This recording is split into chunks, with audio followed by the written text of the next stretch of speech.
Good evening, everyone. I'd like to call this meeting of the Council and Committee for the Town of Petawawa to order for June 8th, 2026. Welcome to members of staff, members of council, and our special guests that we have with us here this evening. We'll begin this evening's meeting with the reading of the land acknowledgement, and this evening it's Councillor Kuchin. Thank you, Mr. Service. Before I read the land acknowledgement, I'll share that before I came to live on these lands, I was born on the traditional territory and home of the Dene people, primarily represented by the Cold Lake First Nations, a distinct Dene group. We acknowledge that the town of Petawawa was incorporated on the traditional, unceded, and unsurrendered Algonquin Anishinaabe territory in 1865, just 8 years before Reserve Number 39 was established at Golden Lake. We recognize Petawawa's long history, which predates the first arrival of colonists as early as 1613, and its significance to the Indigenous peoples who live and continue to live upon it, and whose spiritual practices are tied to this land. We commit to understanding the profound impact and harm of colonization, honoring Indigenous rights, and embracing reconciliation as a core responsibility. We further commit to honoring the reconciliation process by learning about the 7 grandfather teachings of love, respect, bravery, truth, honesty, humility, and wisdom, and applying these lessons to our stewardship of this land. English. Thank you. Are there any disclosures of pecuniary interest in any of this evening's matters?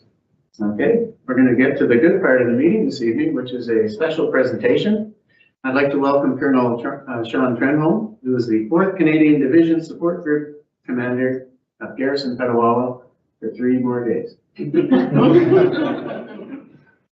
I'd also like to welcome the incoming 4th Canadian Division Support Group Commander, Colonel Kevin Maroc. Great to have you with us. And as well, welcome to Lieutenant Colonel Martz, who's joining us this evening as well. So I can still remember Canada Day 2025. Colonel Trenholm had just newly arrived in Petawawa and agreed to give greetings on behalf of Garrison Petawawa on the stage for Canada Day, and then spent about 3 hours cooking hot dogs in the 35-degree heat under the tent in the barbecue, and even your wife joined us to help serve. So it was a great introduction to the town of Petawawa for you and your spouse. And it seems like this year has just flown by. We're saying goodbye already. But it's been great having you here. I know that you were in Petawawa before, and you were very happy to come back once again. And I know it has been only a year, but it was great to see you cooperate, collaborate, involve us in all of the ongoings in Garrison Petawawa. And of course, we're thankful for your friendship as well. It was a short time. So I know it takes a while for you to get accustomed to Garrison Petawawa and dealing with the town of Petawawa as well. And just when you thought you knew what you were doing, now it's time to move on. So it's unfortunate to see you go, but we wish you the best with your promotion and your new posting that you're going on to, which I'm sure maybe you'll share with us today. Maybe I'm not sure if you can. But again, it just shows how Garrison works together with the town of Petawawa, and we really are, and I repeat this every time we talk about it, we truly are one big happy family. It's not many towns and garrisons in the country of Canada, I would say, that are so closely tied together. And you carried on that tradition quite well. That began many years ago in terms of the garrison working with the town, your staff working with our staff to make not only the town a better place to live, but Garrison itself. We take our duty as host community for Garrison Petawawa very seriously, and we always try to work together to make sure that all the members of the Canadian Armed Forces have a great community to live in. So thanks for carrying on that tradition. And again, it was great having you, only for a short time. Like Trooper says, we're here for a good time, not a long time. So I guess we'll turn it over to you, and then in a few minutes from now, we'll make a little presentation. So thank you, and the floor is yours. Thank you, Mr. Mayor, members of the council, for allowing me to come here and, in one way say, say goodbye, all right, with some sadness, but but also provide a bit of an update since the last time I joined you here early in the new year. Like, you know, the past 12 months have been extremely busy on the garrison. We took steps to help our federal governments, you know, attain our 2% GDP spending on defense, which meant, you know, at the tactical level, the lowest level here in Petawawa, and then we were putting measures in place to fix the foundation, if you will, of what we operated on. So we had to fix the foundation of the house before we built up better in order to move forward into the future and evolve the way the armed forces needs to. So as you've seen, there's been lots of road work, lots of construction. We're looking at new developments. We're also looking at new housing developments, not just infrastructure based, but housing developments both on the garrison, but also collaborative and cooperative ideas and creative solutions to accomplishing not just, you know, the housing challenge, you know, to address the housing challenges and needs that we have from the military community, but also something that might work with the town as well, understanding that there is, you know, for housing concerns across the garrison and the town side itself. And so we continue to see creative solutions to common problems, be it, you know, access to recreational resources, facilities, access to improved infrastructure, but also at the same time, while, you know, making great strides just to securitize the garrison, to protect the force, if you will, not from the town, but from people that would do, you know, our military harm, but all, you know, so that we would have less capability and less ability to be able to be responsive to meet the needs of our country. And I appreciate the patience that the town has shown and the understanding as we go, as we seek to, you know, increase security around the operational side of the garrison, while to this day and moving forward, we maintain the garrison recreational, you know, facilities and like will be open and accessible to members of the community as they always have been. Okay, so there'll be no change there. It's been busy on the garrison. It's been really busy. We've had, over the past 12 months, we've had 2 rotations go to Latvia on Operation Reassurance. We had one come back in the winter, and we have another one just finished finalizing their redeployment and begin their reintegration. Right now, we're ramping up to have a rotation go up on to leave in support of Op Unifier, in support of activities in Ukraine, with another one prepping to go earlier in the next year. So the operational tempo hasn't slowed. It's just where they're going has changed. Okay, so the demands placed upon our military folks remain extant, and the demands and the sacrifices asked of their families continues. And I want, on behalf of the garrison members, I just want to thank the community for the support that they continue to show all members of our military community, and not just the members of the military community, but the defense team. And when I say defense team, I refer to our civilian teammates as well, because they're asked to work longer hours. They're asked to step outside of what might be the norm sometimes to help support our operations, and that takes a toll on family life and those at home too. So it's not just those of us in uniform; it's the entire defense team. And as always, the town has been there.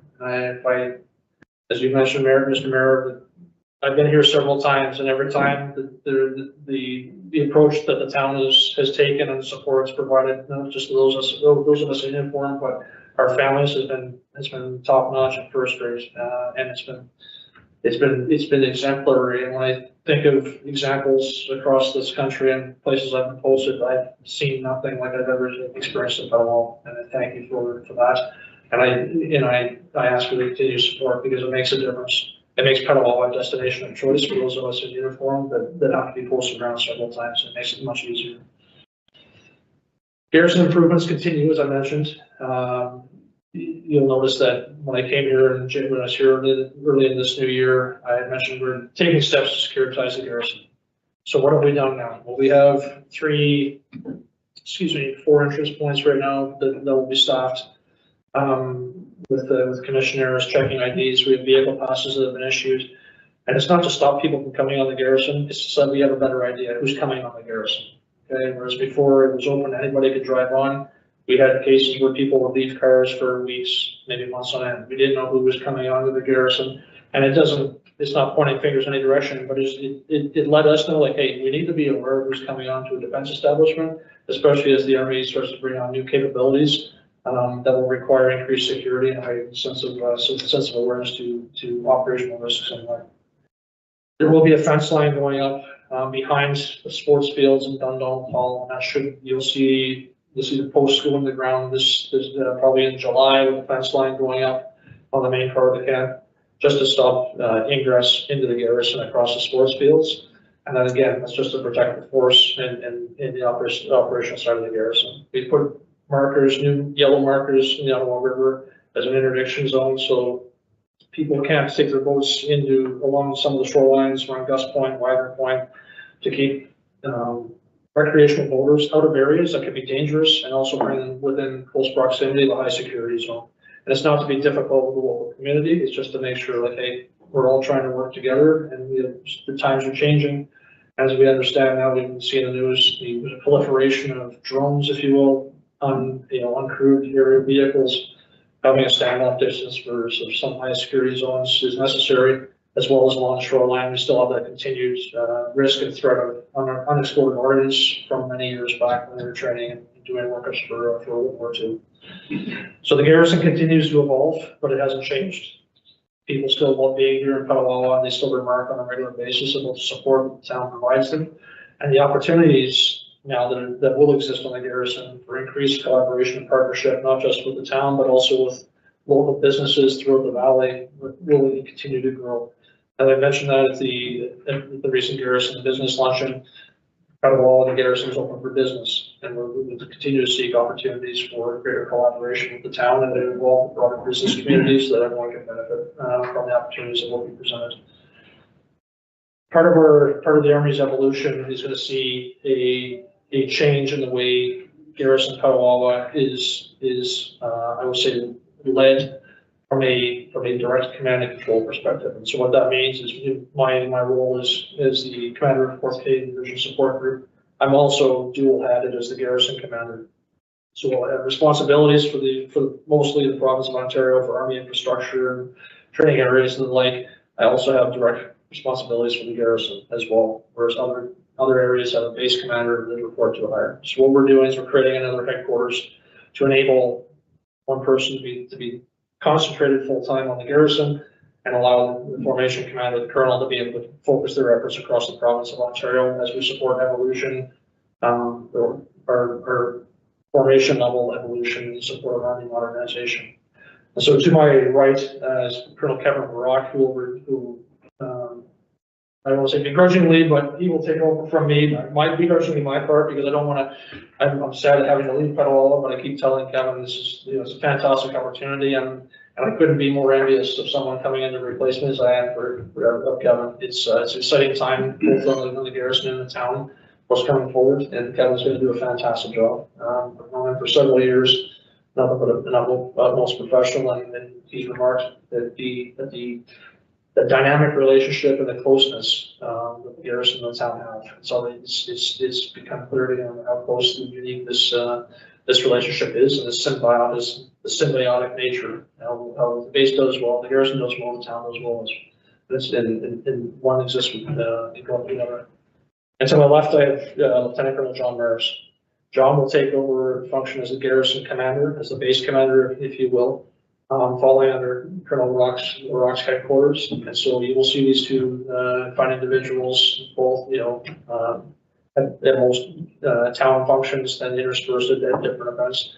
But if you understand how the role I had, it will be now apportioned off into two different directions. Like the garrison day to day would be Lieutenant Colonel Maris and then Colonel Kevin Rock being the higher headquarters, responsible for garrison Petawawa overall, but it's the day-to-day command and control would be the John Maris. Okay, so there may be some times it might seem a little bit confusing as we figure out what those lines look like, but it's for the best, and it'll help make things clearer and it'll be more responsive than we already have been. We'll show the small staff that we have. In closing, I'd like to thank Mr. Mayor, yourself, and all the members of town council and the broader community. You've been nothing but welcoming to me. Petawawa is like my second home. Even though I'm from Nova Scotia, Petawawa is like a home to me. I've spent 12, 13 years of my career in Petawawa. I started here. It's probably in my last time, serving in Petawawa, just based on my employment. And I gotta say, every time it's been remarkable. I have memories that will last with me throughout the rest of my life. My son is think of this area fondly. And if there was one place in the armed forces, especially in the Army, I would tell anybody to go to would be Petawawa. Not because it's remote, people say it's far from Petawawa, but it's everything that comes with Petawawa. The quality of life, the people, and just how welcoming and collaborative everybody is. Okay, and so I want to say thank you for your cooperation and your patience with me when I was trying to find my stride and I couldn't get the hot dogs ready on Canada.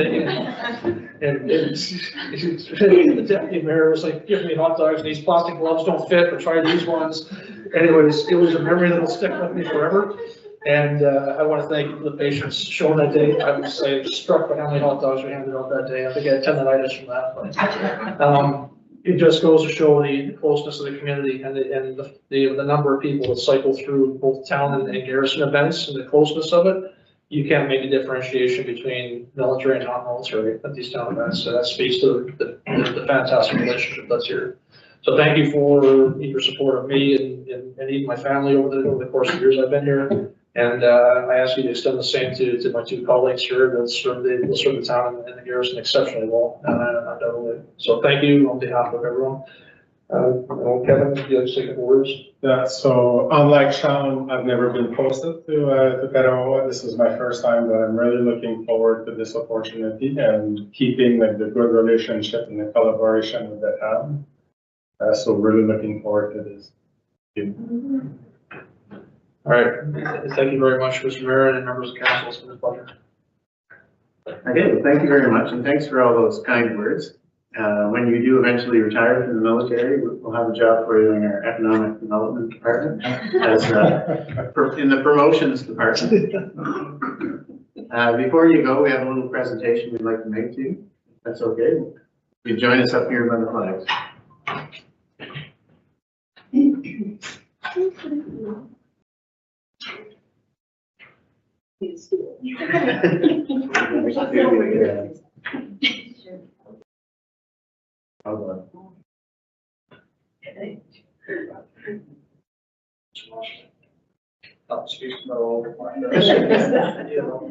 That's fantastic. Thank you very much, and congratulations on your promotion and your next posting. I hope you achieve great success wherever you go. Congratulations. Thank you. Thank you. Don't you take that? Oh, I think. I thought it was the same. Hey, you're trying to give it back.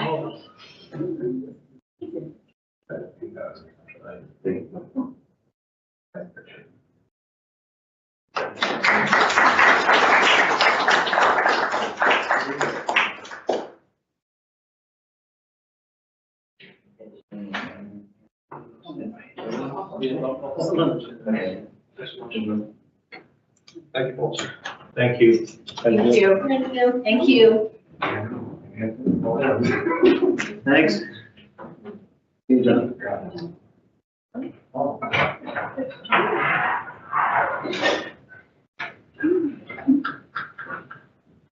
Okay. Next up, we have the Fire and Emergency Services Report, monthly activity report for the month of May. Acting Deputy Fire Chief. Jamie, the floor is yours. Yeah, I'm back. It's been a couple of months since I got to sit in front of you. Thank you, Mr. Mayor, members of council.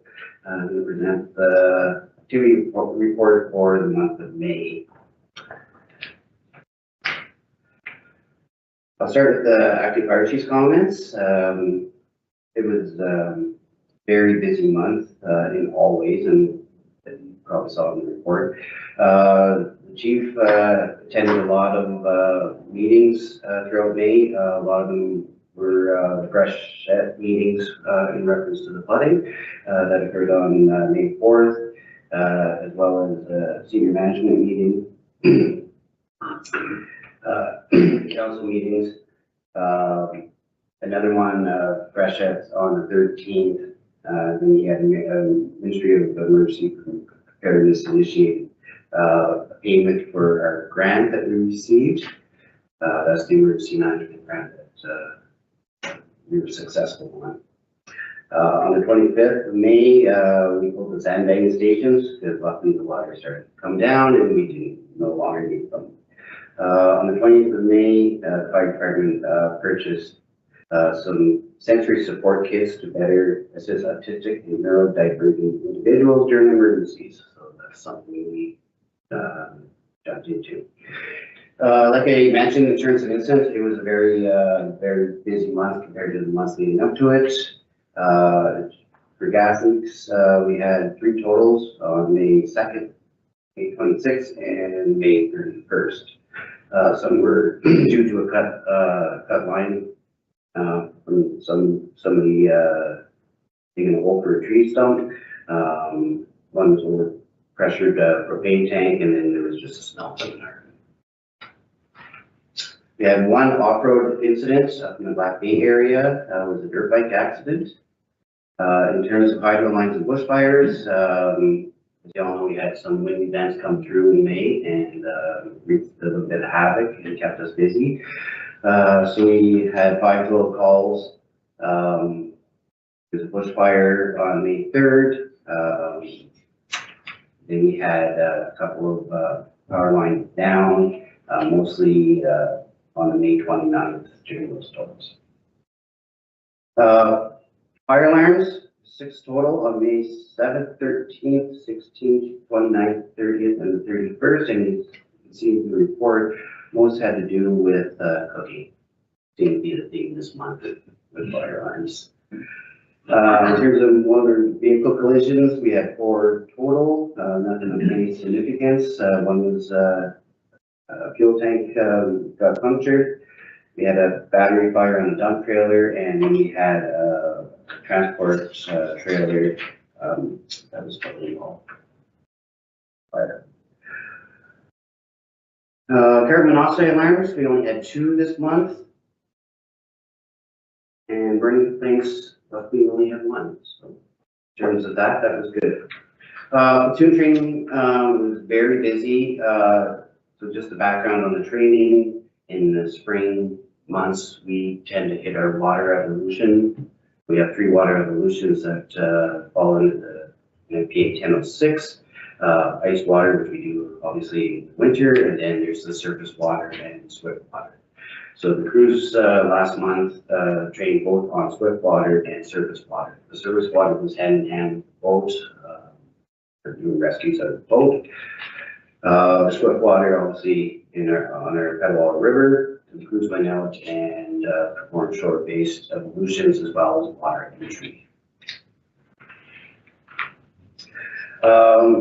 Platoon training also continued where all platoons, all members of the department, keeping with the mental health training, took another training session on mental health resilience and crisis support for first responders. This all leads back to the mental health grant that we received earlier this year. So we're making use of that. And the feedback is excellent that I can get it.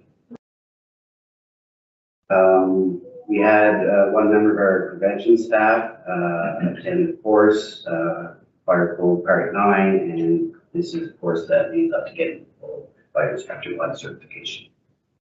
In terms of maintenance, it was pretty good, just minor stuff, such as wheel being retorqued on the vehicle, portable pump installed on our bush truck, and an annual safety on our tanker, as well as the fire boats getting up ready for the season.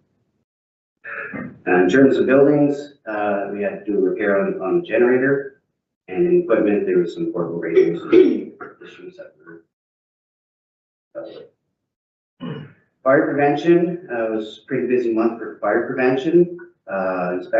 Business inspections, we had 22 of them, new businesses, we had 2 home inspections, we did 2. We did 1 follow-up, and we did so that which made a total of 27 inspections. As well, keeping with fire prevention, the fire prevention had a booth over at Showcase, the rest of the town. well received. So we had members there, as well as our CFPO attended McAfee Day at McDonald's, as well as the Ontario Municipal Fire Prevention Officers Association Symposium in November. Smoke alarm carbon monoxide inspections. You'll see it's actually names, but we did fire prevention did 2, the suppression groups did 6, and with the recreational fire permits we did 27 for a total of 35 this month. And in terms of recreational fire permits, we did 35 new ones. We renewed 153 and 19 expired, which brings our grand total to 925 permits. And that's the report. Move on to the resolution, or? I think we'll pause for Okay, questions. yeah, but I was just gonna say it's probably time for questions. Okay. Questions on the monthly fire report? Deputy Mayor Saab. Thank you, Mr. Mayor. Through you, to the acting deputy fire chief. I'm pleased to see the perceived emergency and fire alarm category. I have to say the one that has me most perplexed this time is the carton bags next to the stove. The smoke must have put it back in the fridge.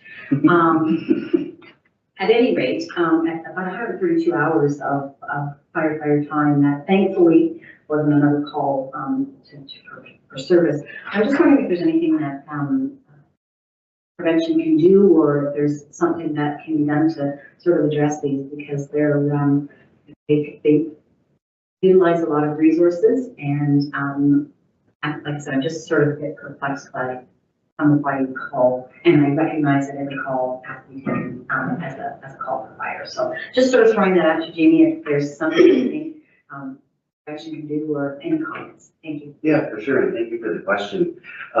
Yes, we are seeing, like, probably see month to month, it seems like a common thing that we're getting a lot of these calls that turn out not to be insignificant, and you wouldn't say that could hammer if you had another call. But like you mentioned, in our business with dispatch, they're just getting information received from the caller, and might not be breaking it down enough. So we get dispatched and we can't say no. So in terms of what we can do, we've already had a discussion with the CFPO. We're upping our social media a little bit more to get prevention messages out there, as well as attending more events, community events, to try to educate people more so on the fire alarm side, what's a fire alarm versus what's your smoke detector, and what's your smoke detector trying to say to you when it's beeping. Okay, so those are what we have in place moving forward, that we're trying to get that message out. Thank you. Further questions of the monthly fire report? Okay, comfortable then, I need a motion to accept. Moved by Councillor Root, second by Councillor Donovan, that the Fire and Emergency Services monthly activity report be accepted as information. I'll call for the vote. All in favor? It's carried. Okay, next we have a piece of correspondence that you'd like to go through with us? Yeah, thank you, Mr. Mayor. We received a resolution from the town of Clinton, Wyoming, and asking other municipalities for support. So just a little bit of background.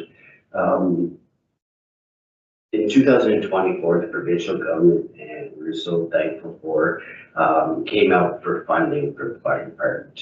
It was over 3 years, and it was supposed to be 10 million spread out throughout departments for cancer prevention, and they added on funding for the Petawawa battery fires.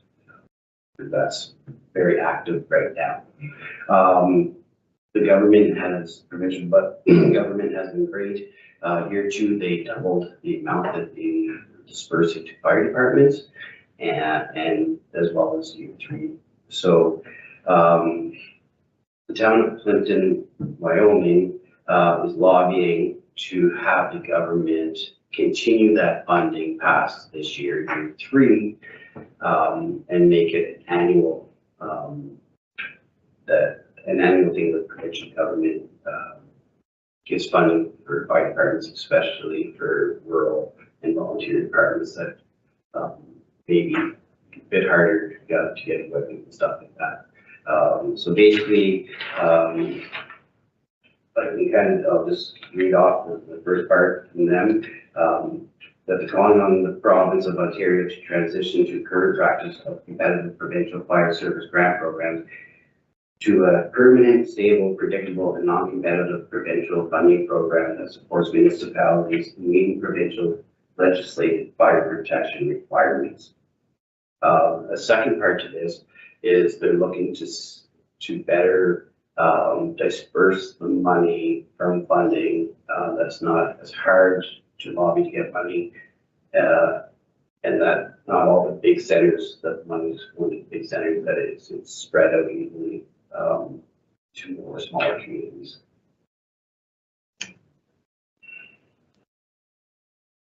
Okay, well, thanks for bringing that to our attention. Does any members of council have any questions about the resolution? Need any more background information? So right now, is there any expectation that the province is going to continue this, or the expectation is that this is it, it's over? We haven't heard of any word moving forward that there will be additional funding. I know through the Ontario Association of Fire Chiefs, we've had discussions when the grant came out, that the Ontario Association of Fire Chiefs were going to continue to lobby with the provincial government to continue funding. I believe it happened with the police force, that they were funding for police, and they continued that on, and we're looking for the same. So we're hopeful, but no official word. Okay, thanks for that. And how do they portion the money out in terms of how do they decide how much Petawawa gets and how much Ottawa gets and how much Killaloe gets? So most grants in the past basically went off of population and size of municipalities. So that's why we've always said, like, the big centers will get a large portion, and the smaller ones are left out. I will say though, this grant, fire protection grant that came out this last 3 years, they changed it up a bit, whereas because it was more suited for equipment, that they went off the number of halls we had. So example, in Petawawa, we have 2 fire stations, so I was able to put in for saying that we had 2 stations, which betters the amount of money that is coming into us versus only having the 1 station. Because I noticed in the resolution here, it makes it clear that they wanted to provide equitable funding across all of the full-time and volunteer fire departments. And they also go out of their way to make note of the fact that other provincially regulated funding that goes to paramedics and policing may be at a higher level of what the fire departments are getting. So I don't know if you can, that's a tough question, if you want to bring answers back, but why is there a difference between how the province is funding fire department services as opposed to paramedic and policing services? Yeah, that's a great question. I don't know if I have exactly that answer at this time. I can just go off what I know and what I've heard through our association. There hasn't really been funding in the past until we got this 2024 grant. So, like I said, we're just hopeful that the fire chiefs are hopeful that they can kind of jump on board and we just get on par with paramedics funding and as well as the police funding. Mm-hmm.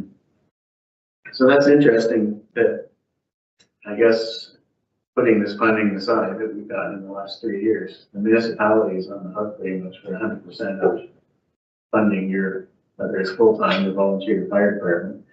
We know that some municipalities have their own municipal police forces, whereas us and many other municipalities, we have a contract with OPP. And most of the paramedic services are working on a 50-50 funding model with the province. So it's interesting, to say the least. Are there any other questions?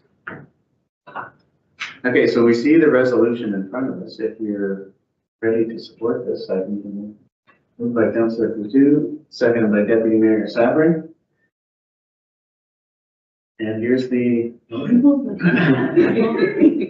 whereas municipal fire services in Ontario operate under legislative authority established by the province through statutes, regulations, codes, and prescribed standards governing training, equipment, certification, inspection, and operational requirements.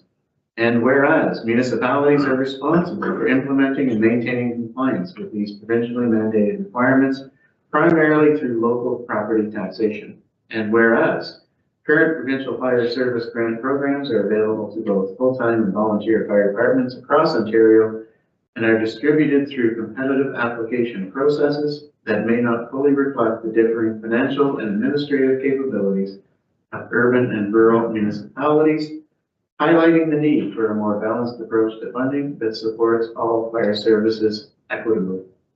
And whereas volunteer firefighters represent approximately 70 to 75% of firefighters in Ontario, protecting the majority of communities across the province and particularly in rural areas, are frequently the first emergency responders to arrive on scene ahead of other emergency services. And whereas other provincially regulated emergency services, including policing and paramedic services, receive stable and predictable provincial funding contributions or cost-sharing arrangements.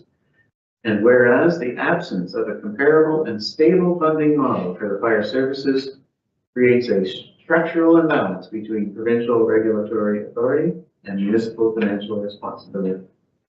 And whereas reliance on competitive funding creates budget uncertainty, limits long-term financial planning, and may not reflect the actual operational needs of fire services, contributing to instability, reduced preparedness, and the reduction of services within a critical emergency response sector. And whereas stable and predictable funding is essential to maintain emergency preparedness, firefighter safety, service sustainability, and equitable protection for residents, regardless of municipal size or tax base. Now therefore be it resolved that the Council of the Town of Petawawa respectfully calls upon the Province of Ontario to transition the current practice of competitive provincial fire service grant programs into a permanent, stable, and predictable non-competitive provincial funding program that supports municipalities in meeting provincially legislated fire protection requirements. And further that this funding be structured to provide equitable and predictable annual support for operational readiness and training costs associated with volunteer, composite, and full-time fire departments across Ontario. And further that the annual value of this funding be reviewed and adjusted to more appropriately reflect the level of provincial funding support currently provided to other provincially regulated emergency services, including policing and paramedic services. And further that this resolution be circulated for endorsement to all municipalities, Ontario Association of Fire Chiefs, Ontario Professional Firefighters Association, Ontario Volunteer Firefighters Association, Association of Municipalities of Ontario, and Rural Ontario Municipal Association. And further that upon endorsement, this resolution be submitted to Billy Deneau, MPP, Renfrew, Nipissing, Pembroke, the Honourable Michael Kersner, Minister of the Solicitor General, the Honourable Kinga Surma, Minister of Infrastructure, the Honourable Rob Flack, Minister of Municipal Affairs and Housing, Honourable Doug Ford, Premier of Ontario. Everybody's still awake? I'll call for the vote. All in favor? It's carried. Thanks for bringing that forward, Jim. Thank you. Thanks, Jamie. Have a good night. Okay, next we have the Planning and Development Monthly Activity Report for May. Melanie, you're up. Good evening.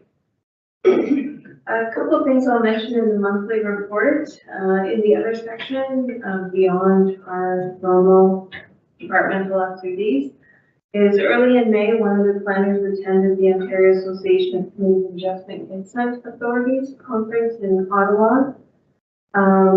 In the report, I listed the kind of sessions they went to, but I think one takeaway I wanted to share was we have seen here a decline in the number of planning applications over the last year. Still lots of consultations with people interested in doing things with their properties and developers, but just fewer applications. And in conversations at the conference, that is the case with municipalities across Ontario, even big municipalities in southwestern Ontario. So it's not unique what we're experiencing here in Petawawa. There's still lots of interest at the top, but there's some hesitation in moving forward with development.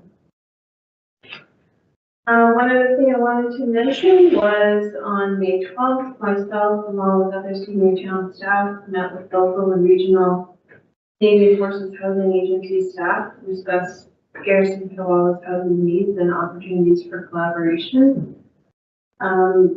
We had a quarterly meeting with Garrison Petawawa infrastructure team, and we've added the CFHA team to that quarterly meeting. So definitely regular meetings, tracking what's going on with the garrison in terms of infrastructure and housing, how we're intertwined together and all working together to the same end. So our next meeting in 2 weeks of that new team. One other thing I wanted to bring to your attention was at the May 19th regular meeting of council, there was a piece of correspondence about concern over our hydroelectric projects coming before council. CAO Howard and myself met with IESO staff in a Teams call to confirm that if council does not want to support a particular type of project, that's within your power and authority. And if you choose not to support a particular kind of project, that is the end of that project in the IESO procurement process. So what we were told is under current policy, the lack of municipal support will not be overruled by another level of government. So just included that in my monthly report as a little bit of a report back from that correspondence earlier in May. In Appendix A of the report, active planning applications, all the information is there. A couple I will highlight: the Highland Park apartment, 2 new apartment buildings. So they have had site plan approval since before I started here, actually, for quite a while, but we haven't seen any progress. However, we are aware that there are discussions happening amongst different developers in the town, potential partnerships and collaborations to see those move forward. So we're hopeful that we'll see them move forward in the near future. And retail B, so we saw the site plan for that some time ago.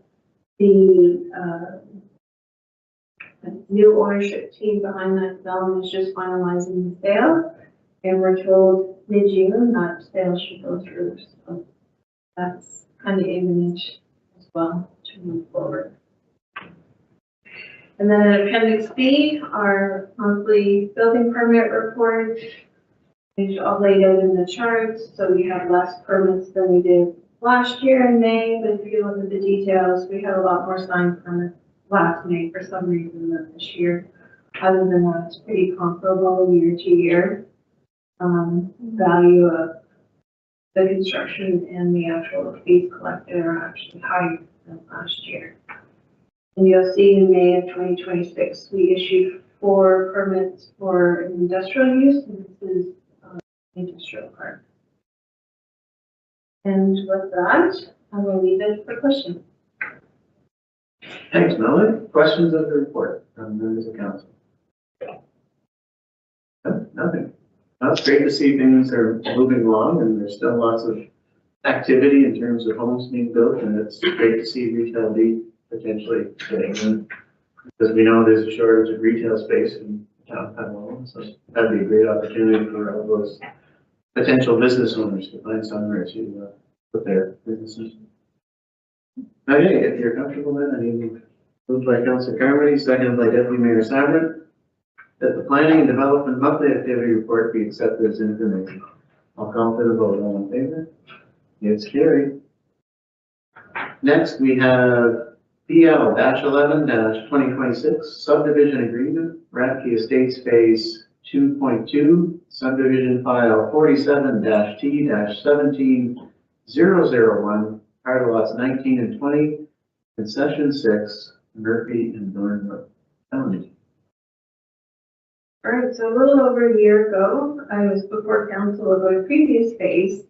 A little bit of background, the Ratke Estate subdivision began in the early 2010s. Draft approval for the entire subdivision was provided by the County of Renfrew in 2012. Phase 1 was approved in 2014. And between 2014 and last year, there was a change in ownership of the subdivision land. So for phase 1 was completed by one developer, and then they sold the lands, and so a new development group is taking the rest of the subdivision forward.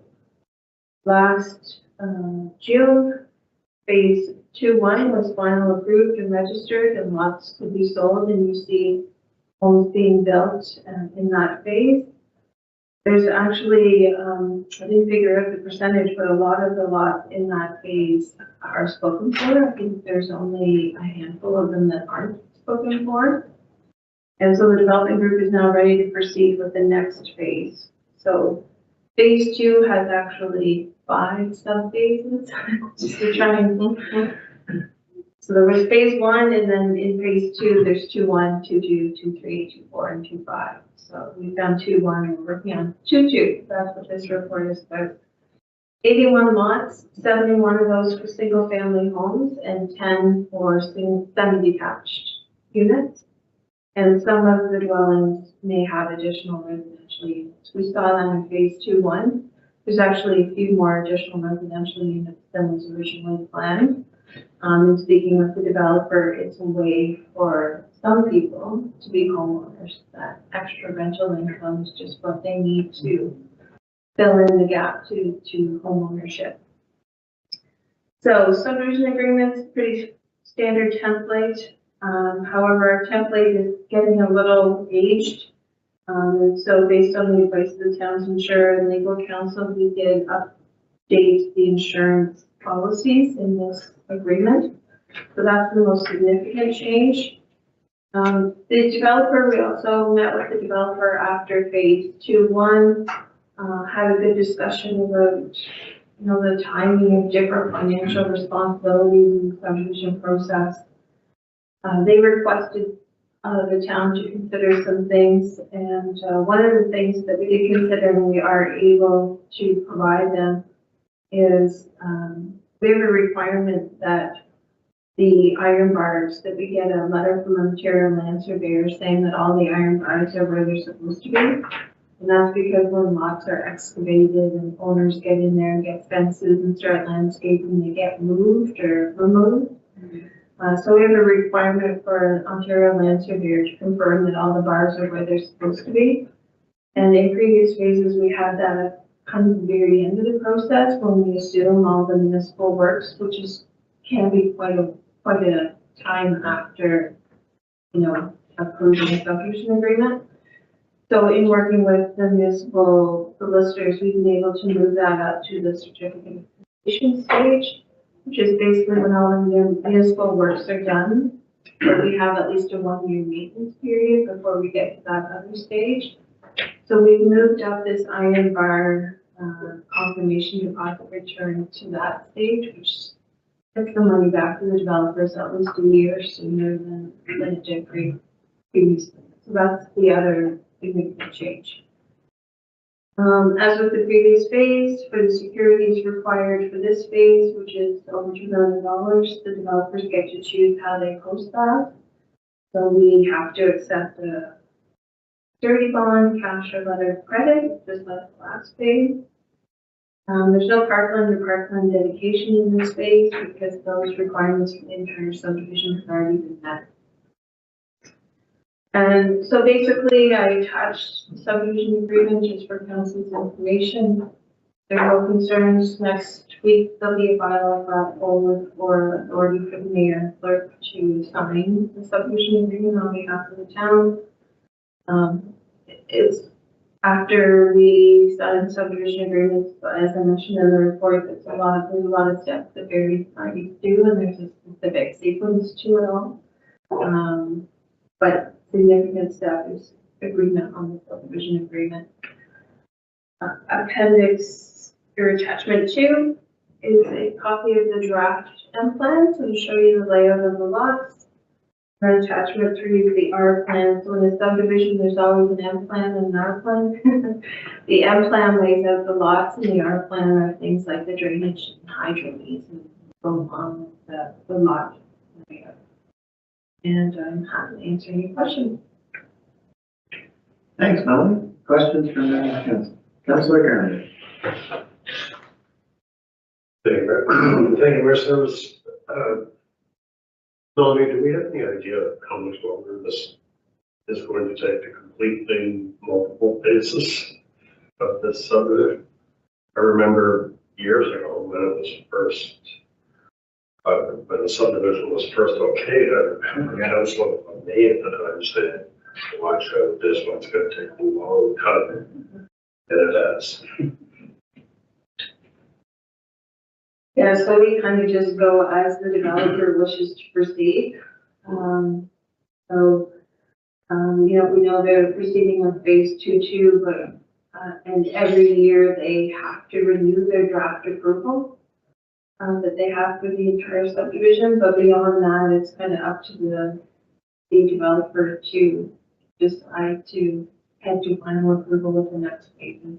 And just one other question. I always thought it was illegal to move land surveyors behind like an iron bar. Is it in fact illegal to do that?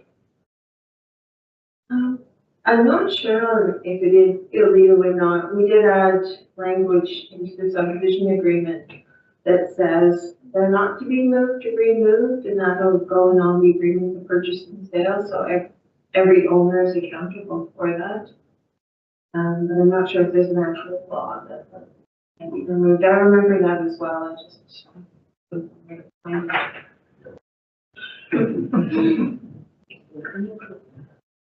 Further questions on the reports? It's great to see it moving on. I know there's quite a few homes and basements in there already. It's great to see that subdivision moving on. Okay, if there are no other questions, we'll receive that for information. Thank you, Melanie.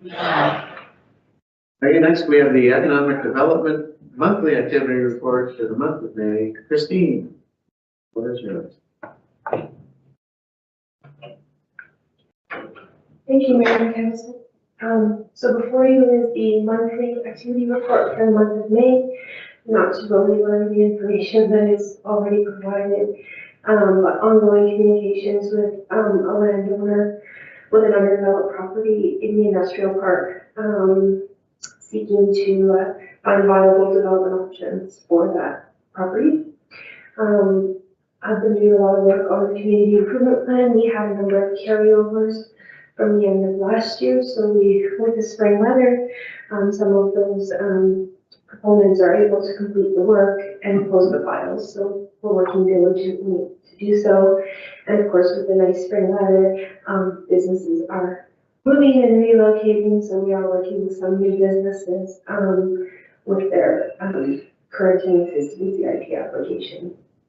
We did have the opportunity to finally celebrate the grand opening of Dante's Delicatessen on May the 13th, a long-awaited opportunity for our community, and we are very happy to have them here and servicing the residents of our town. Melanie and staff continue to meet with the developer about specific projects in the Ottawa Valley. We've been meeting with this one developer for over a year now on a number of projects throughout the Ottawa Valley, but specifically within the town of Petawawa. We're very hopeful that something in the town of Petawawa will happen shortly. In regards to communications and marketing, we do send out our Amy's posts on a regular basis. 2 were sent out in the month of May. Social media posts for both the Petawawa Business Advisory Network Association and of course with the opening of the container market in the month of May, there was a high number of generated posts. We also completed and received the new town map, implemented that town map on all municipal assets. And we had the opportunity to work with your TV to do an interview in the market and with all of our seasonal businesses and some invited businesses that were in attendance on a particular day. So you will be seeing segments coming throughout the year based on that engagement. With regards to partner engagements, I've had the opportunity to work with Algonquin College, County Renfrew and Renfrew County Community Futures Development Corporation under the auspices of the Chamber of Commerce to host or to plan the Community Leadership Exchange Breakfast on community well-being. It did happen on June the 2nd at Algonquin College. It was very successful and I'm very excited to show you the results of that particular engagement. We were looking at the wrap-up today in fact, so it will be nice documentation for all of the participants to receive.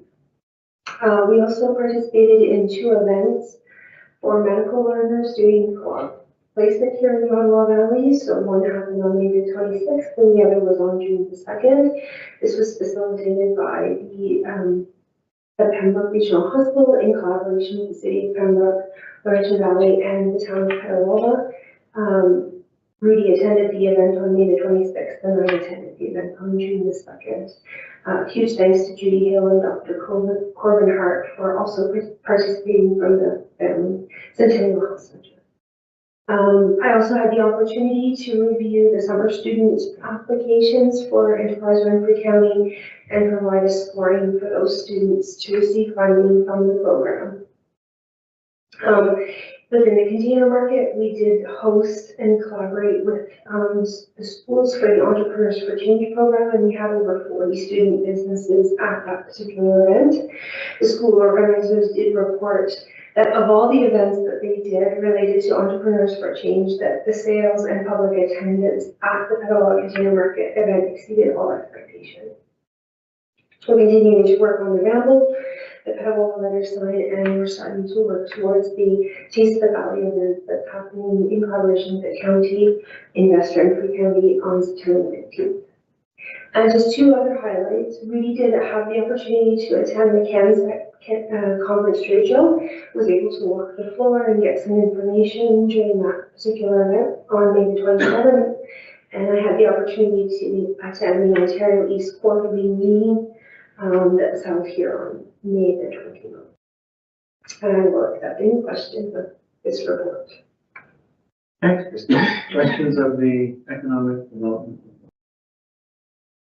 Councillor Kujin.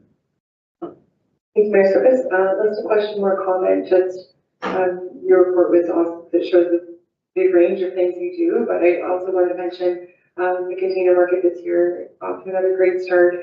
But I know I wasn't alone checking out the entrepreneurs who were down there, and I think it's great to have this this platform, not just for our business community, but for our schools. And I couldn't believe the lineup after I had filled my arms with things. So I'm glad to hear that on the school's end that it also went well, because definitely from a community perspective, it was a great event. Thank you. Other questions or comments? Just a question about the business check-ins. I think that's a great idea. Are you just doing new or fairly new businesses, or do you check in with everybody, and how often? It's just a random opportunity to engage with businesses. I try to track it as I do all things just to stay connected. Part of our economic strategy doing mini BRN check-in kind of concept. Oh, that's great. I'm sure the businesses appreciate it. Okay, if there are no questions, then I need a motion. Moved by Councillor Donovan, seconded by Councillor Roos, that the Economic Development Monthly Activity Report be accepted as information. I'll call for the vote. All in favor? It's carried. Next, we have ED-08-2026, Community Improvement Plan 3515, Petawawa Boulevard. Christine. Yeah, so this is a request under the CRP program for up to $5,000 under the signage improvement grant. There has been a number of turnover of businesses at 3515 Petawawa Boulevard. Most recently, Eva's Cafe has departed from that particular location. And a new business, Cons Eatery, is located in there and has been operating softly for the last couple of days. This particular applicant is going to proceed with actually signing the pylon, which is a very large pylon that the other occupants of the property did not do. So the request is for the existing fascia land that's on the building itself and for both sides of that pylon sign that exists at the property. It will definitely improve the visibility for the business to participate in that pylon sign update. It will help improve the wayfinding and create that the presence of brand for the business owner. This particular individual has been working with the department for more than 3 years. With his interest in becoming an entrepreneur and having a space. And so I'm very pleased that he had this opportunity to do so, and we have been working with him through this process. It is his first request for a CIP program, and it is completely eligible under the terms of the grant if it's council's will to support. Questions on this one? I always love seeing these SIP grants come forward because it just means that we're improving the look of our community. And I think that's a good idea in terms of visibility, especially on that little stretch of the street there. An awful lot of cars driving by that place. Okay, so if you're comfortable, I need a motion. Moved by Councillor Carmody, seconded by Deputy Mayor Sabrin, the council, under the community improvement plan adopted by bylaw 1441/21, enters into a funding agreement with Bazip Furrows, authorized applicant for the commercial property located at 3515 Petawawa Boulevard, permitting the CIP financial incentive of up to $5,000 under the signage improvement grant. I'll call for the vote. All in favor? It's carried. Thank you. Thanks, Christine. Next, we have the Recreation, Culture, and Tourism Monthly Activity Report for May. Colin.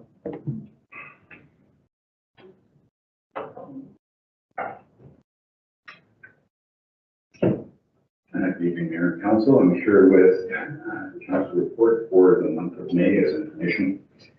As far as starting off with training, the training started off 13th and 25th for summer camp training.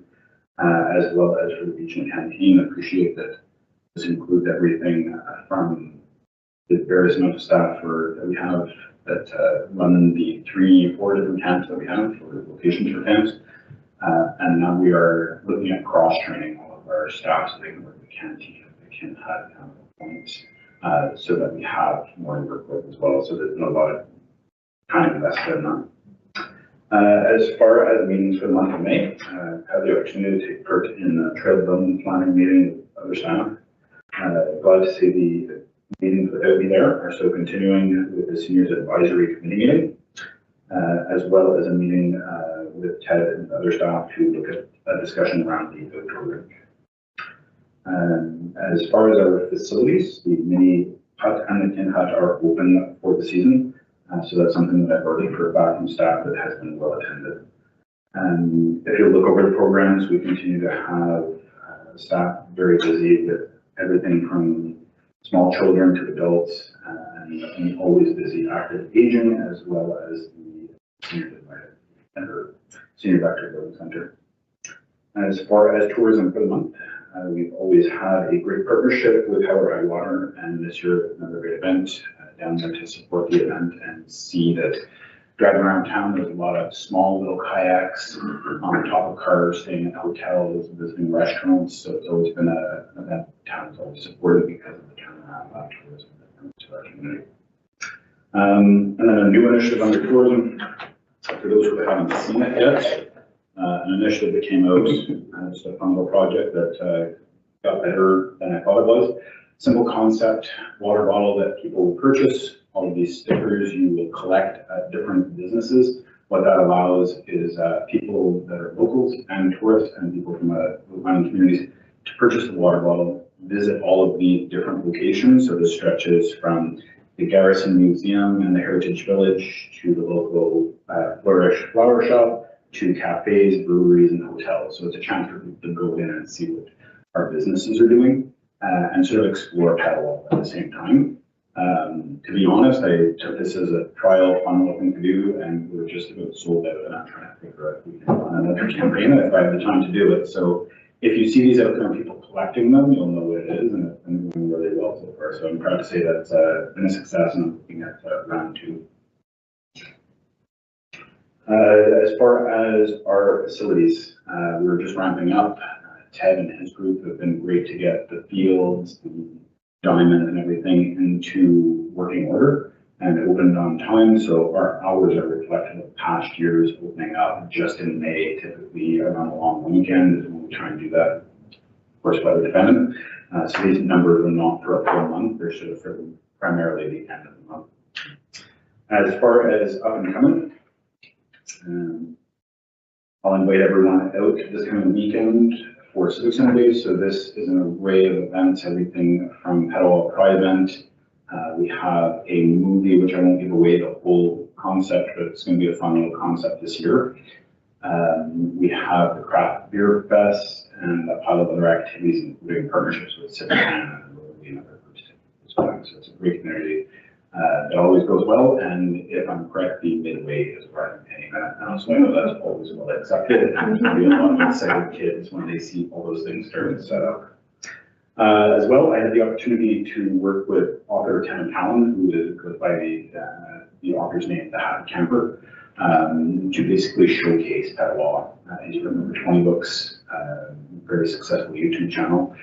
We showcased the lower section of the Barron Canyon, which people tend to take out at Squirrel Rapids. So we continued and showed all the way down to Black Bay. And then the second day showed the backside of the Ottawa River and this history that goes through all of that area, the logging, the trade, the shipwreck that's located.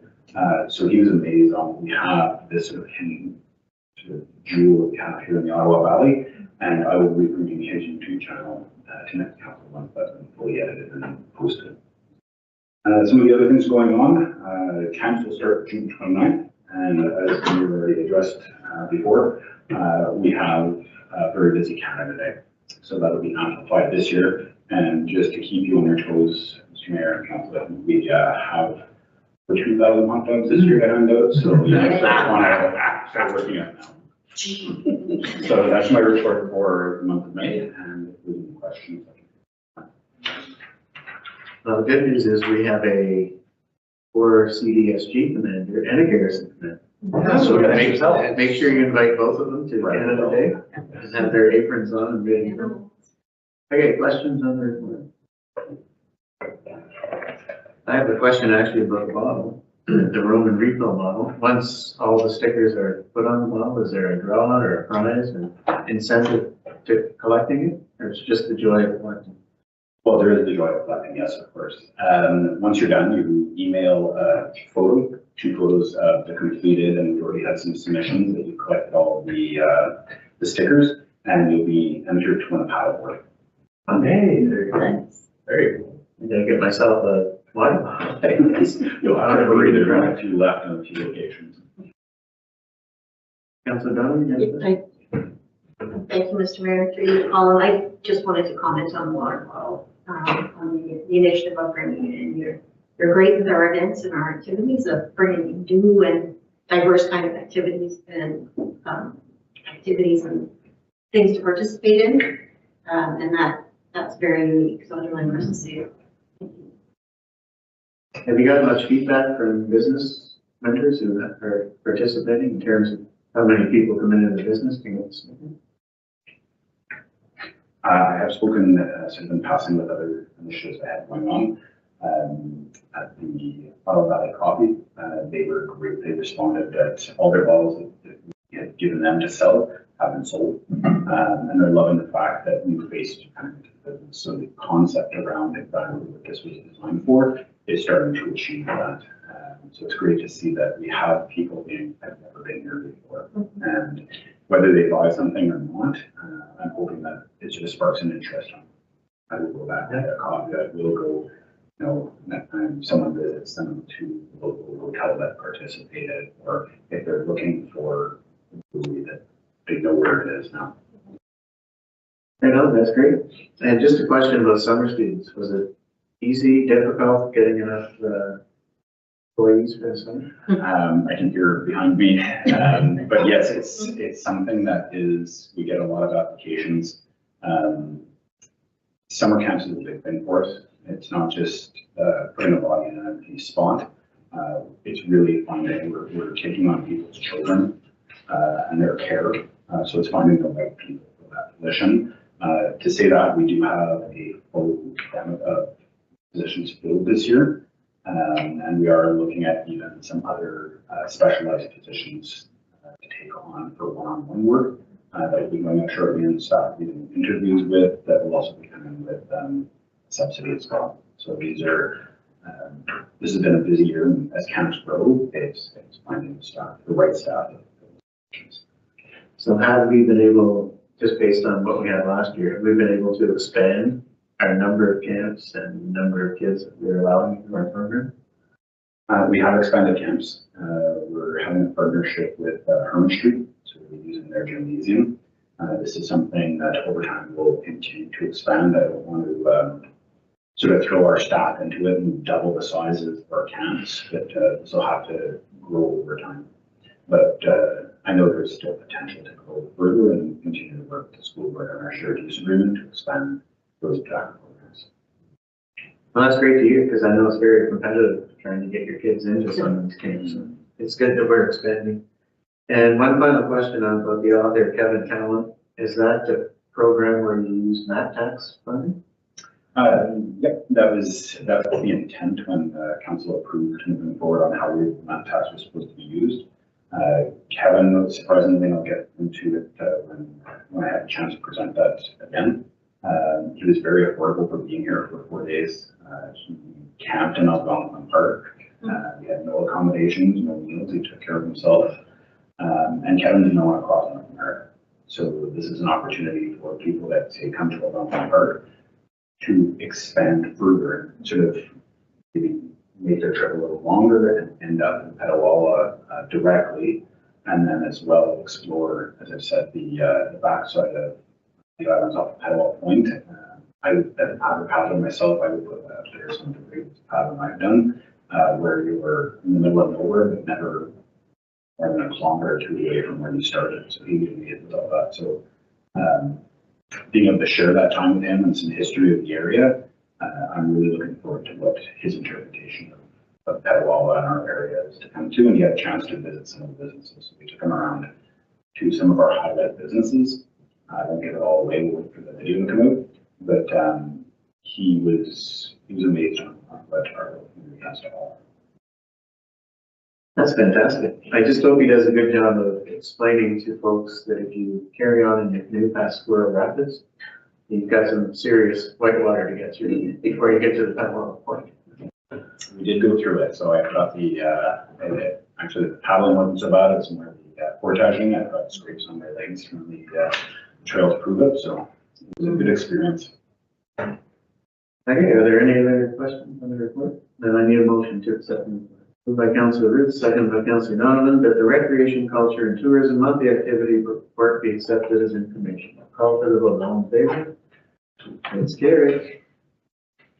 Okay, next we have RCT-08-2026, use of dry ponds and green space for leisure activities. Colin and Ted.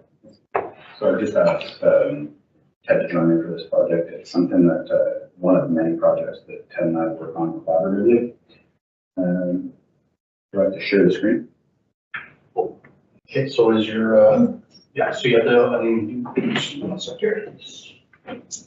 Sorry, it's the t-shirt I have on that says rec, not tech.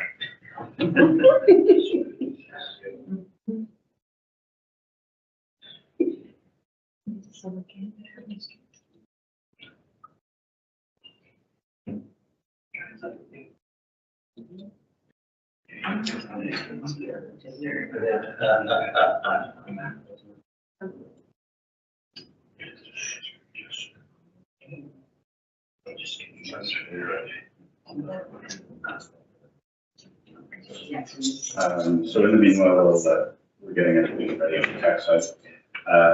Here, the recommendation for the purpose of the report is to form council staff is in the process of developing select town-owned green spaces, dry ponds, and open space areas just for unstructured and unscheduled recreational use. Just to give you a bit of a background on this, the town has a multitude of open spaces that basically sit, the grass gets cut, but these are opportunities. Town continues to grow, primarily with young families. These open spaces don't have to be playground. They don't need infrastructure, with underground items and specialized equipment. What we're looking to utilize is basically locations like the Civic Center where we have high use of soccer fields and baseball diamonds, where TED staff spend a lot of time and effort in keeping these meticulously kept. We have outside user groups who might hop a fence to get onto there to play soccer or other activities. Unfortunately, what that means, the TED staff have to go back once they've done it and prepare again. So what we looked at and come up with, and I can sort of cover, is finding alternatives for kids to be kids. So this report will sort of outline some of the projects that we are looking at right now to basically put those initiatives forward, and it's at a low cost to put those items forward and keep TED's staff from having to do this 2 or 3 times to ensure that we're keeping our fields up and our diamonds up to the standards. Just going to share this on the screen. So you can see here, just to give you an idea, we can, okay.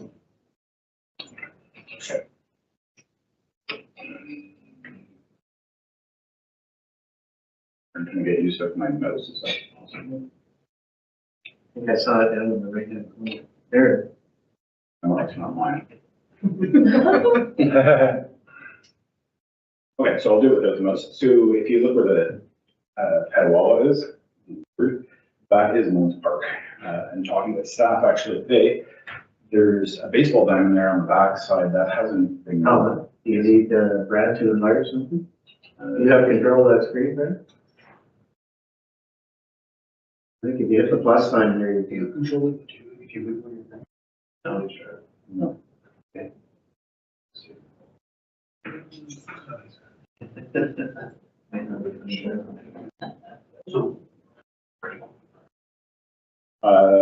So if you can just zoom in right where you are there. And just up.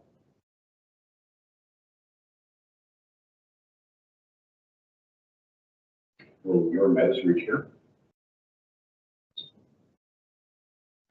Brad, would your mouse reach over here? That I can use it?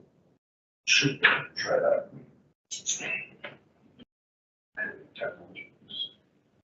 We ask that you please bear with us.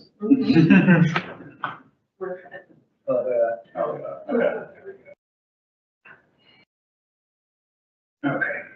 So this is the back side of Moon's Diamond. The diamond will be located right here. So in working with Ted and Civic Properties, we are going to be putting in a small play soccer. There'll be no lines. I remember as a child myself, we'd go out and we'd put a couple of school bags on the corners and, you know, come up with creative ways to play. So what we're in the midst of purchasing is a couple of soccer nets that are easily removed. They're all one piece. The netting is part of the frame. So it reduces pegging everything into the ground, slips, trips, and falls. They're smaller nets. And these can be moved easily. So this opens up an area where the kids can drop by, throw a ball around, use that back area that's over here, just to open play. Fly a kite, run around, be children, give a chance for parent and child to sort of have a play area and not be on the diamond that TED staff has to use to continuously drag and line and everything else. So that's one of the areas that we've looked at. So you can see the dots here. So this would be the Algonquin Trail.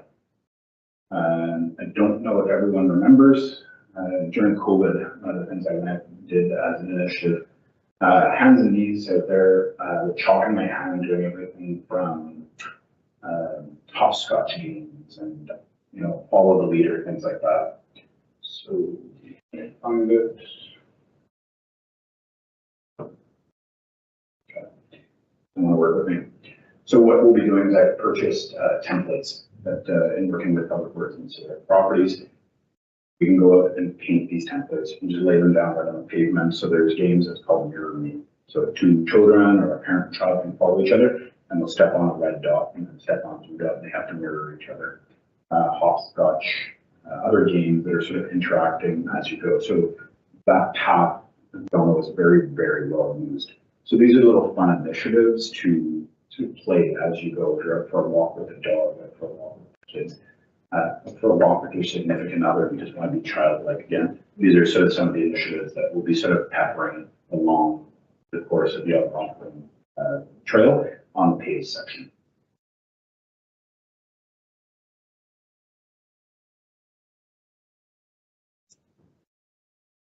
So this area off of Chad, between Chad and Zachary, this is another one of our dry ponds. So this, in looking at that area, there's three. Speaking with Public Works and Civic Center properties, this was probably the easiest one to work with. It had the least amount of sewers and other sort of items we wanted to avoid. So we'll be using that same area that's already being well used, but grass is being cut to put another small soccer field. Putting some games down there, putting some picnic tables, so that area can be used without having to take over an entire park area, but it creates a safe space that's all fenced in for families to interact without having to utilize jump a fence, so on and so forth, to get those green spaces. So this will be another area that we'll utilize, and we can continue doing this. And this is the last one. So I will see if I can switch this over, if I can find the right. This would be a very large dry pond here. To give you sort of, this is independent, is located right here, so that's a large green space that's opened up. For as long as I've been with the town, I have had requests year after year after year to find a way to put a disc golf course in. This area will allow us to do this. So as you can see, it will allow for 6, so it will be from here, from the start to the disc golf basket, carry over to the purple one, the orange one, across the other side. This is Limestone Park. Limestone Park, thank you. Utilizing that space as well, put in a couple of water hazards just for fun because they're already there. Around that park, back and finish.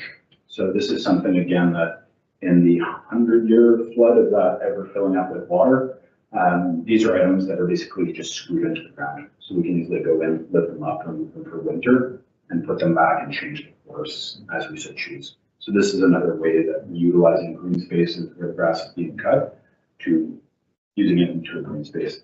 This is also an instance of another great partnership and discussions with Lynn from the library. I'll be putting the discs, so that's not something that's common for everyone to have. It's not a regular Frisbee, it's a specialized disc golf. We'll put in mesh bags. Everything that you need in one mesh bag, you can take over to that location and you'll be able to use your library card to check that out. So it gives us a way to partner with the library. They can track it through your library cards. And this is another continued instance where we've historically checked out snowshoes with the library. So this is just carrying forward that. So this is another initiative that sort of meant well to putting up an initiative. And this is sort of the best outline of the start to using the green spaces that are in our community to further provide activity and opportunity for kids and families to get out there and do that. And that's the report. for the use of the dry ponds and green spaces.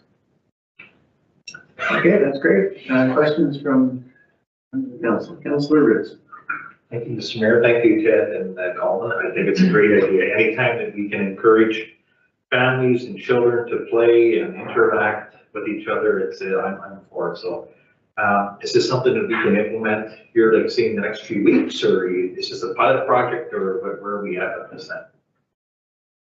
So I can speak to part of it, and I'll let Ted speak to the other. This again, as I mentioned, this is sort of a crossover between our two departments.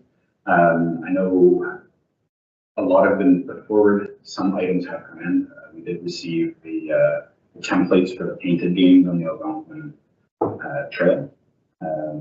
What it's going to come down to is Ted's schedule with his staff. And all the items here have been budgeted, or whether it's through Ted's budget or through some of the initiatives through the map tax as well.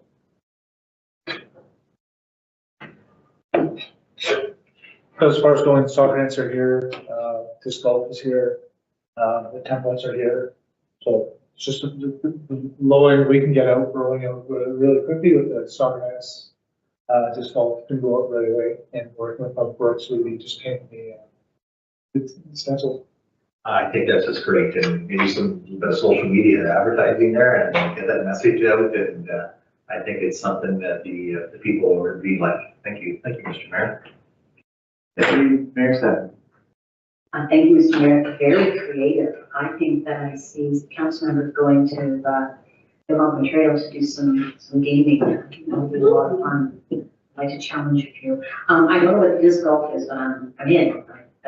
Anyways, what a great initiative to use areas that we already have and bring people out at a minimal cost, but B, something just very practical and simple. So thank you so very much.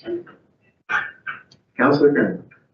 Thank you, Mayor Service. I'll echo the Deputy Mayor with our great initiative, low cost activities, good way to get people out and active, and like your comment about being a kid, but same deal here. We played softball in a field, but there were no guidance or pencils or anything, just whatever you could get for bases. Play with the honor roll boys. Anyway, great. Further questions or comments? So I guess from the comments you're hearing that this is a fabulous initiative. I think it's great. I know that it's been perceived a bit like we've always got fields and ball fields that people can't play on. I think it's great to provide them an opportunity to go elsewhere and not hamper our ability to keep all of our fields mowed and lined and their ball diamonds scraped to perfection. So I think this is fantastic. I just have a question about the soccer nets. You said they are not going to be anchored into the ground, but are they big enough that it's not something that anybody can walk away with? There are 4x6 folding net. So anyone's going to walk down the street. So they'll be put out every spring and collected every fall. That's great. Can't wait to try the frisbee golf too. And in terms of baseball, do we have a diamond where people can just walk down and play, or is that something else we need to look at finding an area for? You know, currently all our ball fields are prepared every day for night use. So there is no open ball field in town for casual use. So is that something maybe we're going to explore in the future? Do we have an area big enough that people can just go to? And... Yeah, we have to look at it. Go cutting the field. We'd have to look at what we have in our land where we want to the building that's central where we're going to get to. Perfect. Any other questions or comments? So if you're comfortable, I need a motion. Moved by Councillor Coutu, second by Councillor Roots. The council approves the use of select town-owned green spaces, dry ponds, and open space areas to support unstructured and unscheduled recreational use. I'll call for the vote. All in favor? It's carried. Thanks.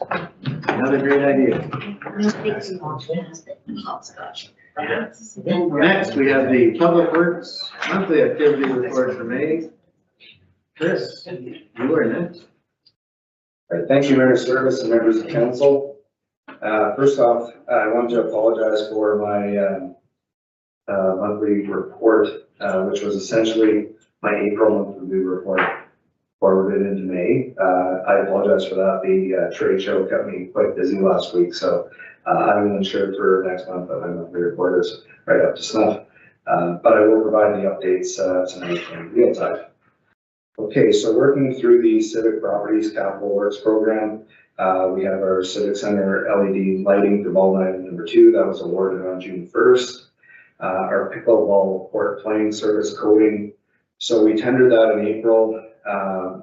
We weren't satisfied with the initial bids that we had based on the product and the methodology for how they were proposing to do the service. We didn't feel it was exactly what we were looking for. So we re-tendered that, and it closes on June 11th, which is this week. And our completion date, once we have these tenders in and review them, and hopefully we'll get some good bids, we can get that done as soon as possible. Under Centennial Park retaining wall study, so Ted Marcotte retained Blue Heron Environmental Solutions to provide us with options on decommissioning the wall. Also gave us some of the regulatory challenges that we have with dealing with the Centennial Park dam walls. But I think what we're going to do in talking with CEO Colin, I will be bringing a staff report back to council. I believe at budget time, the early indication we were getting as a staff was that we were moving more towards removing the walls. But I'd like to bring back to council the findings from the Blue Heron environmental review, and then provide further information to council, and then seek a proper endorsement on how we proceed with that. We haven't spent, I believe the Blue Heron environmental was about $5,000, so we haven't spent a lot of money, so it'd be nice to come back and refresh everybody on that matter and get clear direction. Okay, so that'll be coming back in a staff report. Civic Center parking lot design phase 2, in discussions with JP2G today. We're looking at late June to kick off that process again. We have some preliminary design work that was done in past years, so we're starting from not a zero design phase. We already have some design work done in that regard, so it should move along fairly well, and I will keep you up to date on that. The Civic Center mini putt design, in discussions with Ted Marcotte today, that's kind of next on our hit list on how we go about procuring for that design for the mini putt enhancements. Norman Banky Hall accessible ramp, as well as the Norman Banky Hall engineered upgrades to the daycare. Some good news there. So in conjunction with JP2G and Bonshare Excavating, we've been able to move both of those projects forward as part of the Norman Street construction project, which is fantastic. I will be able to provide all the financials for that next month. I have had discussions with our town treasurer, Megan, to ensure that all the finances look good for the proposal. Everything seems good there, but I will provide all those details next month just to update you on that. But it's nice to see all those projects kind of coming together and being completed as part of the bigger project. And then under water and sewer projects, our disinfection byproduct study. So I've been aiming to bring a council report to you for a client to wrap up this study. There's one item that remains. So what we have is, as council knows, we have a blended water system where we pull water from the city of Pembroke to service some of our subdivision. And as you may or may not know, all the communities, essentially the city of Pembroke, town of Petawawa, and Deep River all pull water from the same water source. So Deep River has already gone through a similar process of trying to undertake a review of dealing with these disinfection byproduct exceedances. And as well, now the town of Petawawa has completed our review. But we have a meeting coming up on June 22nd with the city of Pembroke. CEO Colin will be along with myself and staff, meeting with the staff in Pembroke as well as the CEO of the city of Pembroke, to get a better understanding of how do we implement our changes to deal with the regulatory compliances. But we also need something from Pembroke to deal with that zone where we have our blended water. So it's a bit of a bigger picture.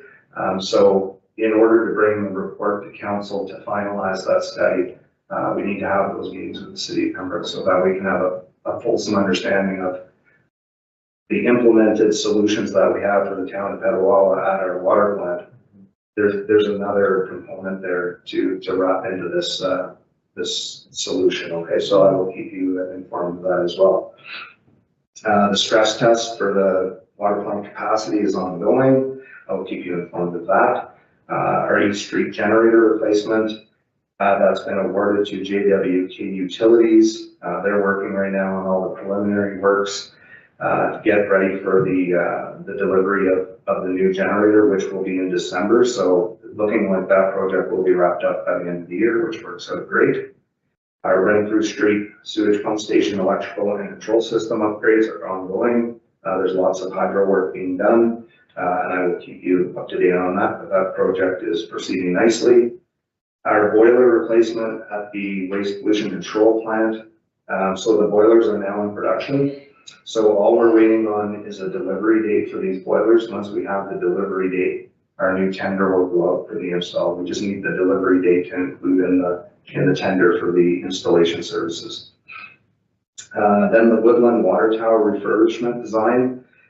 Our CEO, Colin, and myself will be attending on June 22nd a meeting with the garrison again to go over some of the infrastructure items that are coming up with regards to the expansion of the base and housing and infrastructure needs. And as part of those discussions, there has been some preliminary talk about holding off on our Woodland Tower design and moving to the design and refurbishment of the garrison water tower. So there'll be more discussion on June 22nd with that on that topic, and I'll bring information back to council in the form of a report, because we would need council endorsement to switch our focus from what was in the budget to what we're currently looking at. Under road reconstruction projects, our Portage Road project has a start date of July 6th. With a completion at the end of September, so that project is set to go. Our Northern Street access from Petawawa Boulevard is proceeding nicely and is still scheduled for completion at the end of June. Black Bay Road, so all construction has completed the removal and installation of 3 new crossroad culverts on that section of Black Bay Road that's being rehabilitated. And with that work out of the way now, BEI is moving in to mobilize. And we're still hoping to have that project completed by the end of the month.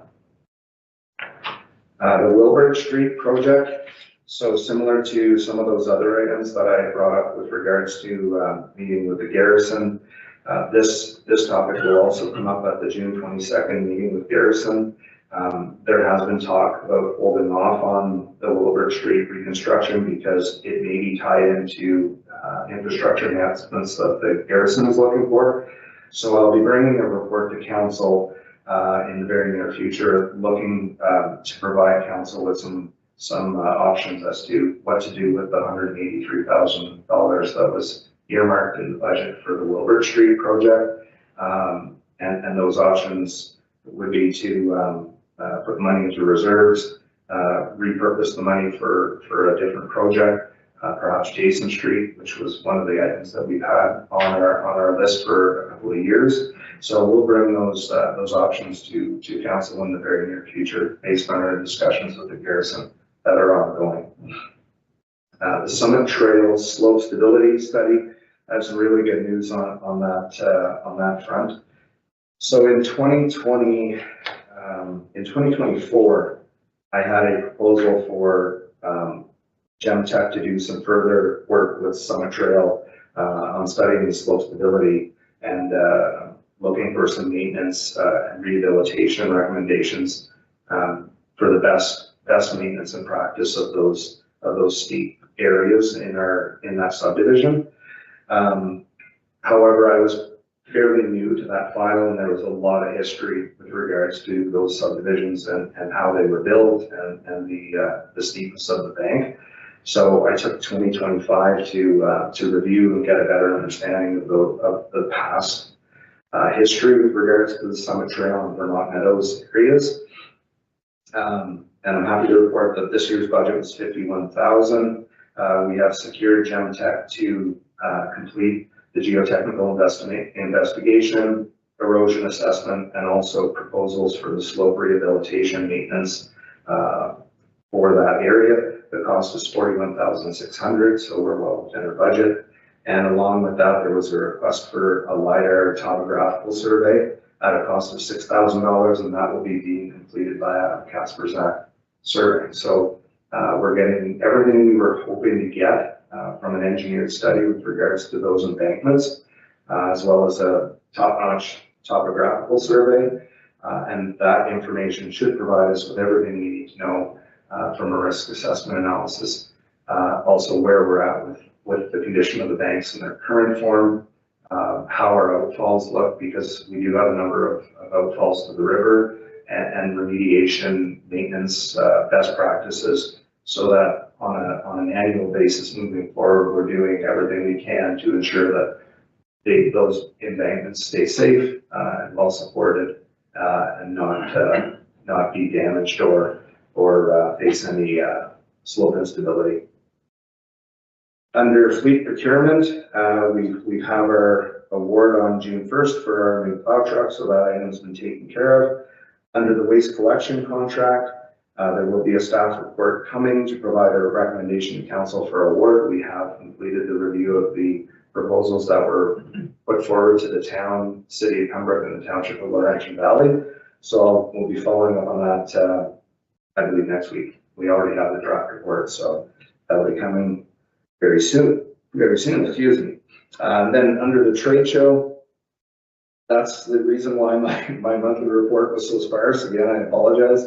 But I think overall, it was a fantastic show. I'd like to thank members of council for your support and for attending. I will be bringing a staff report back to council to provide a little bit more detail on all the people, members of the community, staff at different municipalities that supported this trade show. As well, next week I'll be attending board of directors meeting down in Barrie, which will provide a little bit more of a debrief on our show and how it did. And hopefully I'll have some more financial information too to provide to council. So there'll be more to come on that. Under operations, everything is rolling along as it should be for this time of year. Sidewalk sweeping, parking lot sweeping, grass cutting now, and we're getting into most of our seasonal maintenance operations that are typical for this time of year. One item I wanted to mention was the point boat launch dock will be installed this week. Figured that might be a question coming to me, so I was ahead on getting that answer. We've removed our sandbagging stations, and also we've reinstated the walking trail mare service at the Raffy Estates. That was one item that was questioned, but it's been reinstated and it's totally walkable now. I think that's about it as far as my monthly report. There's need more information in the water and the sanitary side, but nothing out of the ordinary, and I'm happy to take questions from council. Thanks, Chris, for the report, and thanks for rehabilitating the loop around the stormwater pond there at the back end of Raffy Estates. I did go out and walk it yesterday with my grandson, and surprisingly, there were no mosquitoes around the swamp. There was a mother and a father goose with 4 little goslings, and it was a very pleasant and safe little walk around that loop. So it was great to see. Lots of wildlife. Yeah. Questions from members of council? Councilor Kern. Thank you, Mayor Service. Not a question, just a comment about the Arrows Trade Show. Congratulations on a very successful show, and it was certainly well attended, or looked well attended and very busy, and it was a happening place, what I was saying. Thank you very much. Any other questions or comments? Yeah, I'll echo what Councillor Carmody said. It was a great show. I had a chance to go both days. A tremendous amount of heavy equipment was brought from all over the province. And as they were leaving on Thursday, it was like attending a parade, really. There was a parade of heavy equipment leaving. My grandson thought it was fantastic. But again, great work from you and your crew and all the volunteers that assisted with that show. Thank you, Mayor Service. Yeah, the initial feedback we received from neighbors and of course from the suppliers that attended was, first off, there was unbelievable praise for the facility and the grounds and the quality of the facility we have here in Petawawa to host such an event. The banquet hall was well used and appreciated. It was used for an appreciation night for the suppliers, as well as it was used for educational purposes for all the young high school students that attended the show. We had a lot of praise for the layout of the trade show, and as well we had a lot of good feedback from the suppliers saying that the quality of people visiting the show was top notch. They really made a lot of good contacts and were able to talk to a lot of public works professionals from across the county and indeed from across Ontario, and that's exactly what they're looking for. So the impression I got was really great quality over quantity, and that's exactly what I was happy to hear. Was the feedback was just superb for our facility, how it was laid out, and all the volunteers did a fantastic job. I think we hosted a really great show. Just a couple of questions. One about Summit Trail. Have we noticed over the years a lot of shoreline erosion that is eventually going to endanger the residents that are along there? Is that why we're taking that? So it's a long-standing issue. So from my observations since I've started, and I have consistently gone spring, summer, fall to view the embankment as best I can, walking along it, I'm not seeing a big cause for concern. My biggest, I guess what I'm looking at is one, doing our very best to maintain the growth, like the tree growth and the root growth that's already along the bank. So not disturbing, not having people, residents throwing stuff over the embankment, whether it's grass clippings, leaves, waste that would damage what's already holding the bank. So that's the first thing I see, and I think we're in good shape from that perspective. The second thing is the outfalls. We do have outfalls there that have had past work, and I believe they do need more remedial action, because those outfalls are where the bulk of the water is exiting our storm system, and then could cause erosion going down the embankment. But again, I'm not concerned at this point. I think we just need good guidance to say, okay, these are the steps we need to take to enhance our existing outfalls to make sure they're as safe as possible to protect the embankment. And then the last thing as part of the study is to do a good inspection of what's called the toe of the slope.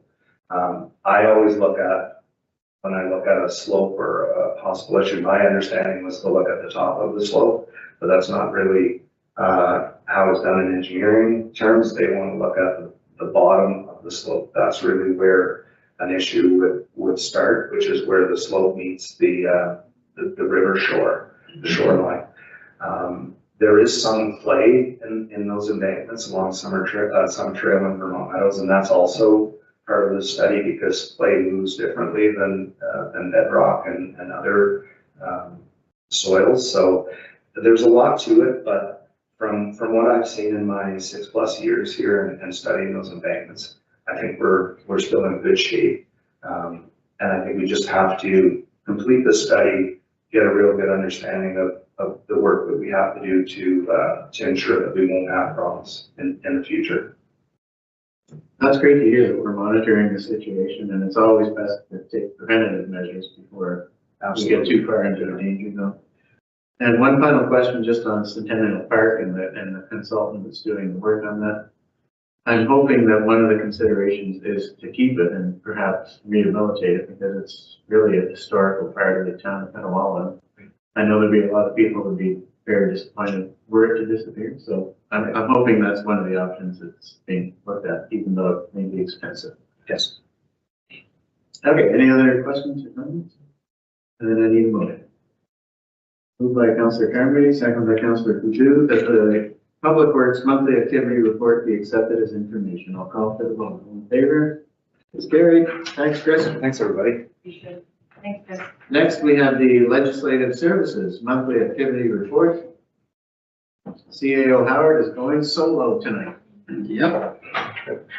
His partner is not with us. Thank you, Mayor Service. Yeah, my partner is in Europe. Lucky girl.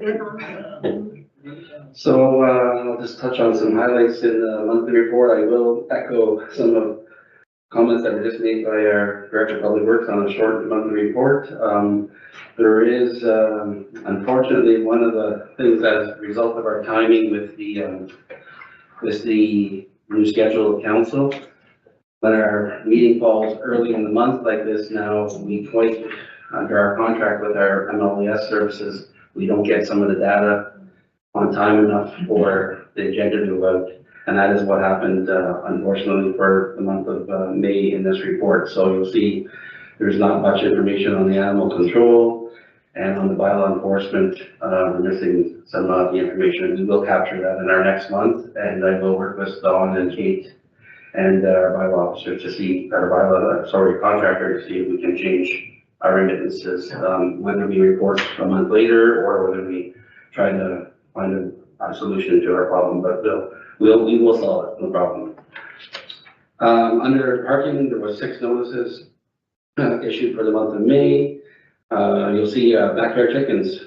We've actually had 4 permits issued in the month, and it generated $200 in revenue for the month of May. Under our transient trader, we did have a report from Councillor Carmody last week of a company that was going door to door, and I've dealt with that. That will be captured in our next month. We will be notifying that company that they need a license to go door to door. But in this case of the example here, this person did have a license, but what happened is, this company had a license, but what happened is each of the door to door salesmen were not carrying a copy of it. And that's why they could have been fined. So we did give them a warning and make them aware that they need to have that so that people who are opening the door to these individuals, they know that they are permitted to do so. Under human resources, you'll see our coordinator had a number of meetings and a number of webinars and training sessions this past month.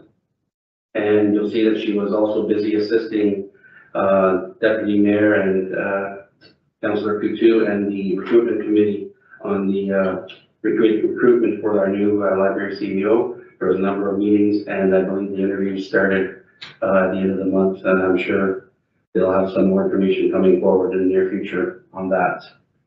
Under commissioner roles, we had 28 requests for the month in May. Under marriage licenses, there was 3 licenses issued in the month of May. For our community flag program, we had from May 1st to May 16th, the National Day of Awareness for Missing and Murdered Indigenous Women and Girls. And for May 17th to the May 31st, we had, of course, the National Accessibility Week, and that flag was flown for the remainder of the month. Under council requests, we had 16 requests for certificates of recognition from the Office of the Mayor. And under meetings, and you'll see under meetings, a long list of either meetings that myself, Kate, and Dawn all attended for the month of May. And I'd be happy to take any questions if the council has on those meetings or anything else in the report. Thank you.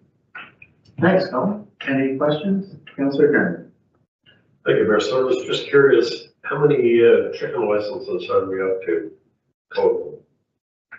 I believe it's not more than 10, but I will confirm that and get back to you at a later date. Okay. Yeah. Panic, I was just curious. Well, it's good to see that our residents are taking advantage of the new program. And I don't think we've received any complaints yet. We have one complaint, but it's it was due prior to the passing of the bylaw.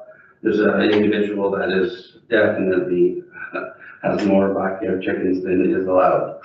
And I'll just leave it at that, but we're working on it. Any other questions on the report? Then I need a motion. Moved by Deputy Mayor Savran, seconded by Councilor Donovan, that the Legislative Services Monthly Activity Report be accepted as information. I'll call for the vote. All in favor? It's carried. We have nothing for general matters, no closed meeting. I need a motion to adjourn. Moved by Councilor Root, seconded by Councilor Coutu, that the meeting be adjourned at the call of the mayor. I'll call for the vote. All in favor? It's carried.